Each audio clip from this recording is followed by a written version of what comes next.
بسم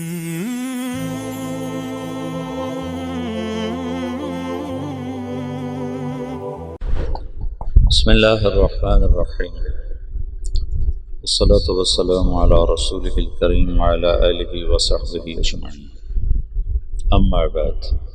ایک ہی راستہ شروع سے رسول اللہ صلی اللہ علیہ وسلم تک اللہ تعالیٰ نے اپنایا، اس میں کوئی دوسرا راستہ ہمیں نظر نہیں آتا۔ علماء ہر دور میں تھوڑے ہوتے ہیں، اور اس دور میں اور بھی تھوڑے تھے، ایسے مدارس نہیں تھے، ایسے کھلے عام علم کا نظام نہیں تھا۔ علماء تو بہت تھوڑے، اور اس دور میں بھی تھکے سے تھکا عالم بھی کوئی دنیا کا طلبگار نہیں ہوتا تھا۔ ابو ظبی سے ایک عرب آیا، پروفیسر تھا معاشیات کا، اس نے مجھے پکڑ لیا، کہنے لگا یا تم مجھے پاگل سمجھتے ہو یا بچہ سمجھتے ہو، جاہل۔ میں نے کہا کیا ہوا؟ کہ مجھے 1 مہینہ ہو گیا ہے، میں روز 6 نمبر سنتا ہوں، تمہارے پاس اور کوئی چیز نہیں سنانے کی؟ ریاض الصالحین 6 نمبر، اور کوئی چیز نہیں ہے؟ مجھے پاگل سمجھا تم نے، مجھے جاہل سمجھا، میں ڈاکٹر ہوں، PhD۔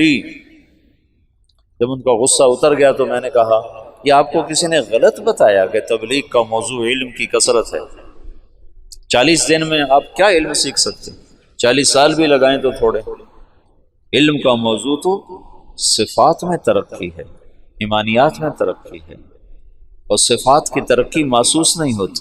آج میں نے آپ کو نئی حدیث سنائی، آپ کو پتہ چل گیا، لیکن آپ پہلے سے صبر میں آگے بڑھے اس کا تو آپ کو نہیں پتہ چل سکتا۔ صفات کی ترقی غیر محسوس ہوتی ہے، پتہ نہیں چل رہا ہوتا۔ درخت روزانہ بڑھتا ہے، کبھی محسوس ہو؟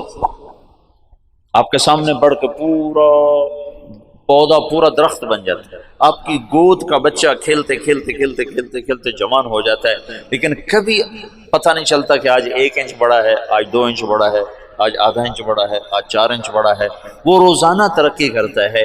ایمانی صفات آہستہ آہستہ ترقی کرتی ہیں، نظر نہیں آتی۔ اور تبلیغ میں نکلنے کا موضوع صفات میں ترقی ہے، نہ کہ علم میں ترقی۔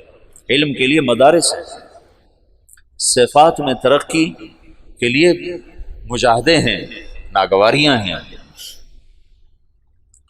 تو تبلیغ کا جو موضوع ہے وہ صفات میں بڑھوتری۔ میں ایک سفر کر کے آیا 1 مہینے کا،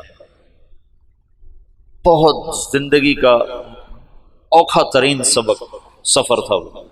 تو میں رائمنڈ میں ایسے بیٹھا تھا، 3 چلے کی بات، تو ایک میری 18 سال عمر تھی، تو ایک صاحب میرے پاس بیٹھے تھے، کہنے لگے بیٹا کہاں سے آئے ہو؟ میں نے کہا جی میں ادھر گیا تھا قصور کی طرف، 1 مہینے کا سفر۔ کیا سیکھا؟ کیا سیکھا؟ کچھ نے کہ کیا سیکھا؟ اور جو میرے ساتھ گئے تھے سب ان پڑھ، سارے ان پڑھ، امیر بھی ان پڑھ، اور روزانہ لڑتے تھے۔ عجب لڑائی تھی، جماعتوں میں لڑائی ہوتی ہے، سالن اچھا کیوں نہیں بنایا؟ وہ لڑتے تھے سالن اچھا کیوں بنایا، اس پہ لڑتے تھے۔ آج آلو زیادہ کیوں ڈالیں، آج دال زیادہ کیوں ڈالیں۔ ایک پٹھان کہتا تھا میں نے چائے نہیں پینی، میرے 4 آنے روزانہ واپس کیا کرو۔ 4 آنے کی چائے کی پیالی ہوتی تھی، کہ میرے 4 آنے واپس کیا کرو۔ ایک تھا رنگڑ، اس کا نام تھا سلیمان، وہ بریلویوں کی مسجدیں جہاں جائے وہ اذان دینا شروع کرتا، اس کو امیر اور اس کی روزانہ لڑائی ہو۔ وہ کہے تو نے رائمنڈ میں سونا نہیں تھا اذان نہیں دینی، مسجد کے کام میں دخل نہیں دینا؟ وہ کہے رائمنڈ والے کو ٹھیکیدار جو اذان دے گا اس کی گردن اونچی ہوگی میں دوں گا۔ اب وہ بسی والوں کی لڑائی ہو گئی، تو نے اذان کیوں دی؟ وہ امیر اس سے لڑے، تو نے اذان کیوں دی؟ اس پہ دونوں کی آپس میں گتھم گتھا۔ ایک دفعہ امیر کی ڈیوٹی لگی کھانا پکانے کی، وہ اس کو کچھ نہیں ملتا ہی کچھ نہیں، سالن نہیں بن سکا، تو اس نے چاولوں میں گڑ ڈال دیا، چلو میٹھے ہو جائیں تو کھائے جائیں۔ تو ایک ڈیرہ اسماعیل خان کا، تو اس نے ڈوئی اٹھا کے جو ماری نا اس کو کہ تو نے میٹھے چاول کیوں بنائے، ہم قرضہ لے کے آئے ہیں، تم نے اتنا پیسہ کیوں خرچ کیا؟ یہ سفر تھا، تو اس میں کیا سیکھتا؟ اور خرچہ کیوں کیا، اتنا خرچہ کیوں کیا؟ اور 1 مہینے کا خرچہ پتہ کتنا تھا؟ کرایہ ملا کر رائمنڈ سے رائمنڈ 27 روپے، 27 مجھے آج تک یاد ہے۔ 1 مہینے کا سفر، اور ہم رائمنڈ سے چلے قصور، قصور سے چلے مائرابو، دیپال پور کی طرف ایک جگہ تھی، وہاں سے پیدل چلے اور کوئی 30 40 50 کلومیٹر کا سفر کر کے ہم دوبارہ قلعہ سوندا سنگھ، وہ دیپال پور کے بالکل ساتھ ایک اڈا آتا ہے، وہاں پہنچے، وہاں سے پھر واپس قصور، قصور سے رائمنڈ۔ اس سارے میں کرایہ شامل تھا، اور کھانا ہم روزانہ خود بناتے تھے۔ پورے سفر میں شاید 1 یا 2 ہماری دعوتیں ہوئیں، اور وہ ہمارا ٹوٹل 27 روپے خرچ آیا تھا، اور اس پر بھی روزانہ لڑائی ہوتی تھی کہ تم نے آج سالن اچھا کیوں بنا۔ وہ عجب سفر تھا۔ تو اس میں سیکھنے کے لحاظ سے تو کچھ بھی نہیں، تمہارا ذہن ہے معلوماتی، تمہیں کوئی نئی نئی چیزیں معلوم ہو تو تم ایسے کر کے بیٹھتے ہو، ایسے کرتے ہو، اور ایک ہی چیز دہرائی جائے تو تم یوں بیٹھتے ہو، یہ کیا ایک ہی بات دہرائی جا رہی، ایک ہی بات، یہ تو مجھے پتہ ہے، یہ تو مجھے آتی ہے، یہ تو مجھے معلوم ہے۔ صفات میں ترقی ہوتی ہے اسی صفت کو بار بار سننے سے، اسی کو بار بار بولنے سے۔ علم کی ترقی کے لیے ہے مدرسہ، تبلیغ صفات میں ترقی کا سفر ہے۔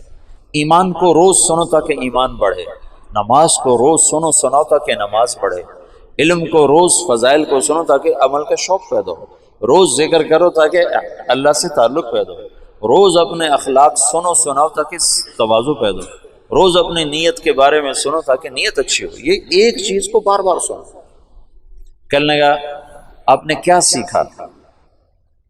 میں نے کہا میں نے اپنی طبیعت کے خلاف رہنا سیکھا۔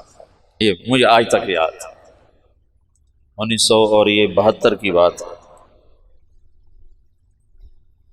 میں نے کہا میں نے اپنی طبیعت کے خلاف رہنا سیکھا کہ وہ 1 مہینہ میرا 1 منٹ دل نہیں چاہتا تھا ان کے ساتھ وقت گزارنا، کیونکہ میں کالج سے نکلا، میں نے ان کو دیکھا سارے ان پڑھ دیہاتی، تو میرے جی میں آیا یہ مجھے کیا سکھائیں گے، ان سے تو پہلے ہی زیادہ میں جانتا ہوں، معلوماتی ذہن، معلوماتی۔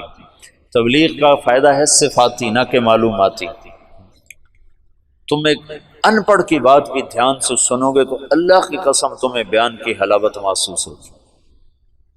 تم سنتے نہیں ہو، صرف بیٹھتے ہو۔ وہ کہنے لگا آپ نے بہت بڑی چیز سیکھی، ماشاءاللہ ماشاءاللہ، آپ نے بہت بڑی چیز سیکھی۔ مجھے نہیں خبر وہ کون تھے، ایسے مہمانوں میں تھے۔ ماشاءاللہ ماشاءاللہ، آپ نے بہت بڑی چیز سیکھی، کہ 1 منٹ کے لیے دل نہیں چاہتا تھا کہ میں ان لوگوں کے ساتھ رہوں، لیکن ساتھ چلا۔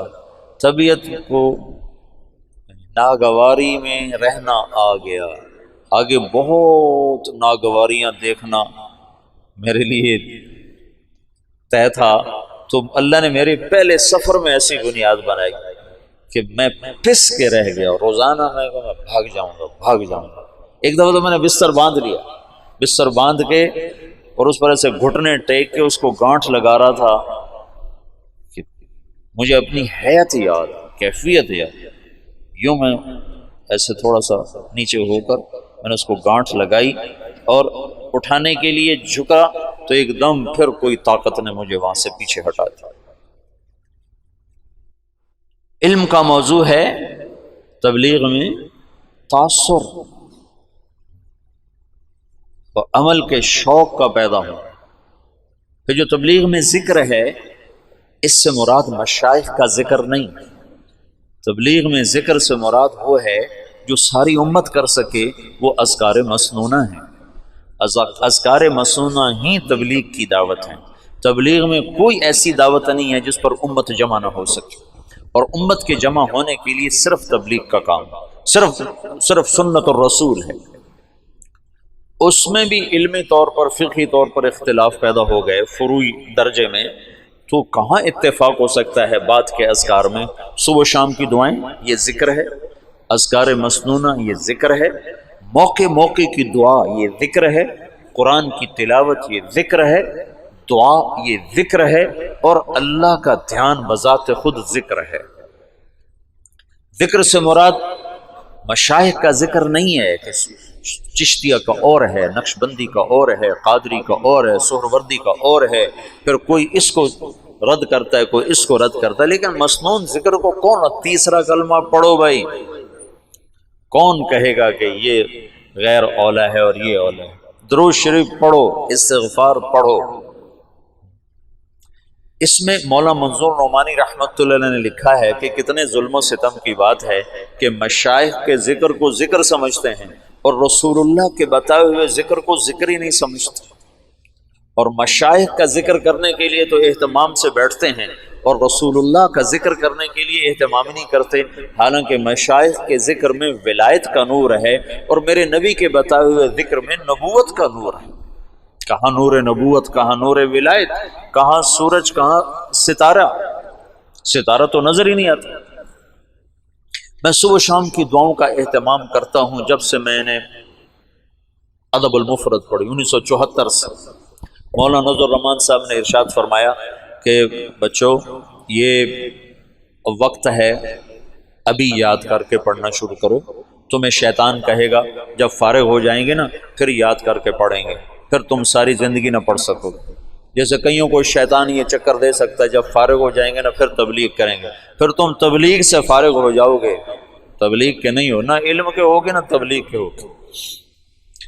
تو میں نے صبح شام کی دعاؤں کا اہتمام شروع کر دیا، لیکن موقع موقع کی دعا میرے ذہن سے ذہول تھا، میں نہیں پڑھا کرتا تھا۔ ہاں باقی تسبیحات کا تلاوت کا اہتمام تھا۔ جب میں مولانا سعید خان صاحب کی صحبت میں آیا تو میں نے دیکھا کہ وہ شخص چلتا پھرتا ذکر تھا، ہر موقع کی دعا، ہر موقع کی دعا۔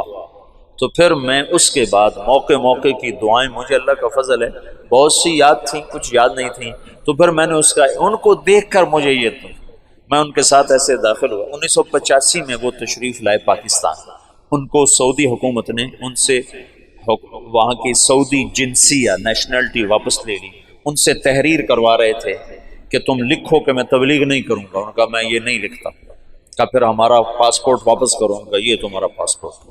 تو انہوں نے اسی وقت ان کو جہاز پہ چڑھا دیا، تو یہاں کراچی میں انہوں نے بھیج دیا۔ تو ہمارے دوستوں نے اسی دن ایک ہفتے کے اندر اندر ان کا شناختی کارڈ، پاسپورٹ بنوا کر ان کو پاکستانی شہریت دلوا دی۔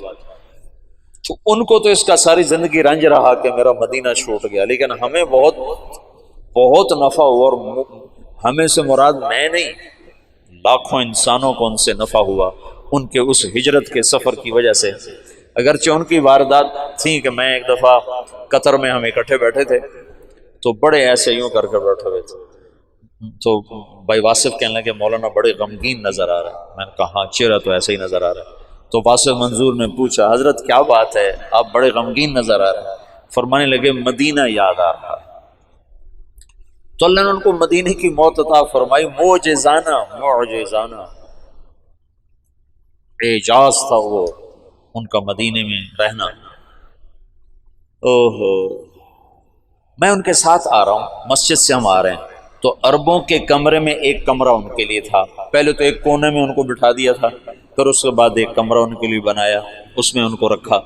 تو وہ اس کمرے میں داخل ہونے لگے۔ اب مسجد سے نکل کر عربوں کے کمرے میں جب داخل ہوئے تو ان کا اللہم انی اسألک خیر المولج و خیر المخرج، بسم اللہ ولجنا بسم اللہ خرجنا وعلی اللہ ربنا توکلنا۔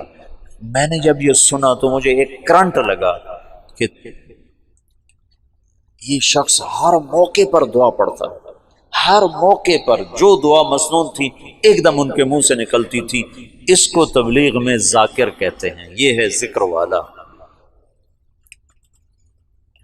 ایک عالم نے مولانا سعید خان صاحب کو خط لکھا کہ میں ذکر کو، تعلیم کو، تبلیغ کو جمع کر کے چل رہا ہوں۔ تو مولانا سعید خان صاحب نے اس کا جواب لکھوایا جو میں نے خود پڑھا کہ تبلیغ کے کام کے ساتھ صحابہ والا علم اور ذکر تو جڑ سکتا ہے، بعد کے مشائخ کا علم اور ذکر تبلیغ کے ساتھ نہیں جڑ سکتا، کہ صحابہ کا علم اور ذکر تبلیغ کے ساتھ نقل و حرکت میں تھا، اور بعد کے دور کے علم اور ذکر کا تقاضا بیٹھنے کا ہے اور تبلیغ کا تقاضا چلنے کا ہے، تو ان دونوں میں جوڑ ہو نہیں سکتا۔ حضرت رائے پوری رحمۃ اللہ فرمایا کرتے تھے میرا تمہارا جوڑ کیسے بیٹھ سکتا ہے؟ میں کہتا ہوں بیٹھو بیٹھو بیٹھو، تم کہتے ہو نکلو نکلو نکلو، میرا تمہارا جوڑ کیسے ہو سکتا؟ تو ذکر سے مراد ذکر مسنون ہے، ذکر دعا ہے، ہر موقع کی دعا تمہاری زبان پر اپنے آپ جاری ہو جائے۔ حسن حسین میں ایک نظر ڈال لو، تم سارے عربی پڑھے ہوئے ہو اور ماشاءاللہ سارے اچھے ذہن کے بچے ہو، چند دن اہتمام کرو گے پھر تمہیں اس کو یاد ہو جائے۔ مولانا کو دیکھ کر میں موقع موقع کی دعاؤں کا عادی ہوا، ورنہ پہلے عادت نہیں تھی، صرف کھانے کی دعا، سونے کی دعا بس۔ لیکن ان کو دیکھا کہ ہر موقع پر دعا پڑھتے تھے، ہر موقع پر دعا پڑھتے تھے، یہ ذکر ہے۔ نظام الدین میں ہم تھے تو وہاں اب بھی سورہ یاسین کا ختم ہوتا ہے، مغرب کے بعد پھر دعا ہوتی ہے، پھر اس کے بعد کاروزاری ہوتی ہے۔ تو میں مولانا کے ساتھ تھا وہاں، نظام الدین بھی رہا، میں کافی عرصہ مولانا کے ساتھ، 1 مہینہ پورا ساتھ رہا۔ تو دعا شروع ہوئی تو میں بھاگ کے گیا، مولانا زبیر صاحب نے دعا کروائی تھی۔ دعا سے فارغ ہو کر میں کمرے میں آیا، میں نے کہا آپ دعا میں نہیں شریک ہو؟ کہنے لگے جو چیز صحابہ کے دور سے ثابت نہ ہو میری طبیعت اس کی طرف چلتی نہیں، میری طبیعت اس کی طرف چلتی نہیں۔ یاسین کا ختم، اس کے بعد دعا، یہ مشائخ کا ترتیب تو ضرور ہے تو اس کا انکار نہیں ہے، لیکن میری طبیعت ادھر چلتی ہے جو چیز صحابہ سے ثابت ہے، امت اس پہ جمع ہو سکتی۔ تو تبلیغ کا ذکر، یہ 3 تسبیحات، صبح شام کی دعائیں، موقع موقع کی دعا، اور یہ ہاتھ اٹھا کے دعا مانگنا، اور قرآن کی تلاوت، یہ ذکر ہے۔ چوتھے نمبر کا منتہا ہے کہ تم برے کے سامنے، برائی کے سامنے، برا کرنے والے کے سامنے صبر کر جاؤ، چپ کر جاؤ، یہ اس کی ابتدا ہے۔ اور اس کی انتہا ہے کہ تم اس کے ساتھ وہ کرو جو اللہ کہتا ہے باللتی ہی احسن، باللتی ہی احسن، فاصدق صدیقک ان صدقت صداقتا۔ یہ علامہ دمیری نے ایک شعر نقل کیا ہے، بڑا خوبصورت، آخری مصرع میرے ذہن سے نکل گیا کہ دوست کے ساتھ دوستی نبھا اور دشمن کے ساتھ وہ کر جو اللہ کہہ رہا ہے باللتی فإذا الذی فادفع عدوک باللتی فإذا الذی فاصدق صدیقک ان صدقت صداقتا فادفع عدوک باللتی فإذا الذی۔ یہ جملہ اس شاعر کی فصاحت کی چوٹیوں کو بیان کرتا ہے نا کہ اس نے آیت کو کیسے فٹ کیا ہے۔ فاصدق صدیقک ان صدقت صداقتا فادفع عدوک باللتی فإذا الذی۔ واہ، کیا کمال کرتا کہ یار سے یاری نبھا، یہ ہے اخلاق کا ابتدائی درجہ، چوتھے نمبر کا ابتدائی درجہ۔ اور چوتھے نمبر کا اعلیٰ درجہ کیا ہے؟ فادفع عدوک باللتی فإذا الذی، فإذا الذی بینک وبینہ عداوۃ کأنہ،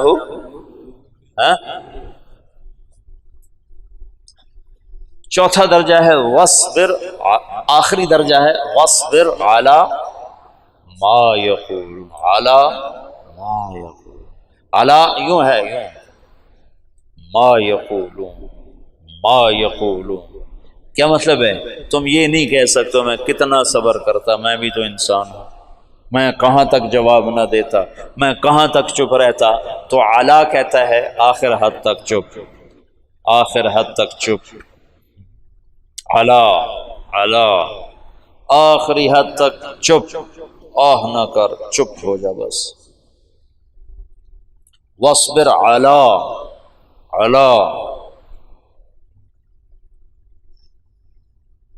جو بھی آئے، جہاں سے آئے، کیسا ہی زہریلا اور کڑوا آئے، خاموش۔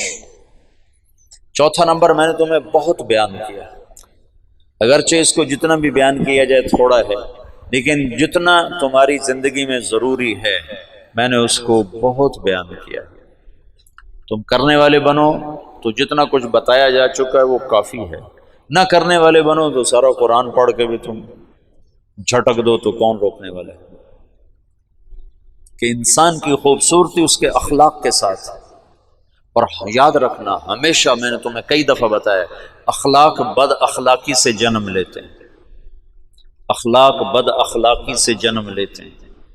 تبلیغ میں تمہیں لوگ ملیں گے، کوئی تمہاری تربیت کے چکر میں ہوگا، کوئی تمہاری اصلاح کے چکر میں۔ یہ صرف تبلیغ کی بات نہیں، تم گھر میں اپنوں سے، غیروں سے، بہت سوں سے تمہیں ناگواریاں، وَلَتَسْمَعُنَّ وَلَتَسْمَعُنَّ، یہ ہو کے رہے گا، وَلَتَسْمَعُنَّ مِنَ الَّذِينَ أُوتُوا الْكِتَابَ وَالَّذِينَ أَشْرَكُوا أَذًى كَثِيرًا اذن کثیرا۔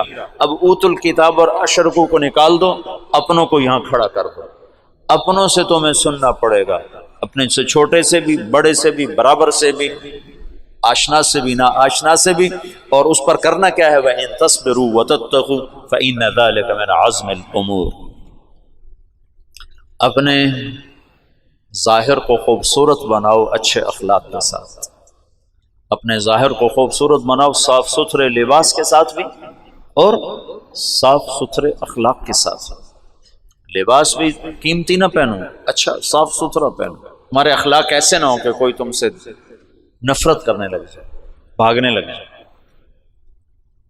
پانچواں نمبر تصحیح نیت ہے۔ مولانا الیاس صاحب کے الفاظ دیکھو، تصحیح النیہ، تصحیح باب تفعیل سے ہے جس میں تکرار ہوتا ہے، اور تکرار کا مطلب یہ ہے کہ کبھی بھی تم اخلاص کا دعویٰ نہیں کر سکتے، یہ ہر وقت بگڑتا ہے، تم ہر وقت ٹھیک کرتے رہتے ہو۔ تصحیح، ہر وقت ٹھیک کرتے رہنا اپنی نیت کو، کہ یہ مختلف شکلوں میں آ کر بگڑتی رہتی ہے، بگڑتی رہتی ہے، بگڑتی رہتی، تم ہر وقت اسے ٹھیک کرتے رہو، کرتے رہو، کرتے رہو۔ تو اخلاص کا ادنا درجہ یہ ہے کہ جب ریاکاری کا دھیان آئے تو تم استغفار کر کے اسے ٹھیک کرو، اور اعلیٰ درجہ یہ ہے کہ اللہ کے سوا کوئی تمہاری نظروں میں نہ جچے نہ سمائے۔